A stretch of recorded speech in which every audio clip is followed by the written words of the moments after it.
بنیادی طور پر تو عدم تحفظ کا شکار عورت بھی نظر آتی ہے اور بچے بھی نظر آتے ہیں، چاہے وہ لڑکے ہوں چھوٹی عمر کے یا لڑکیاں ہوں.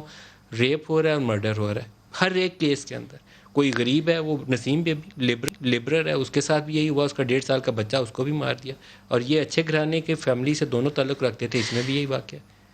بالکل ندیم صاحب، بہت ہی ایک اہم ایشو کے اوپر آپ اپنے بڑے پروگرام کے توسط سے بات کرنے کا موقع دے رہے ہیں. دیکھیں، نورمقدم کا سفاک قتل ہو، نسیم بی بی کا قتل ہو، کرتلین کے ساتھ جو ہوا وہ ہو، سائمہ کے ساتھ ہو، پاکستان کی جو بیٹیاں ہیں ان کے ساتھ جو جنسی زیادتی کا قتل کا جو عمل ہے، اس سے یقیناً پاکستان کی خواتین اور بچیوں کے اندر ایک خوف کی لہر دوڑ رہی ہے. اور قتل نورمقدم کا ہوا ہے، لیکن تکلیف پاکستان کی ہر بیٹی، ہر بہن اور ہر ماں کو پہنچی ہے.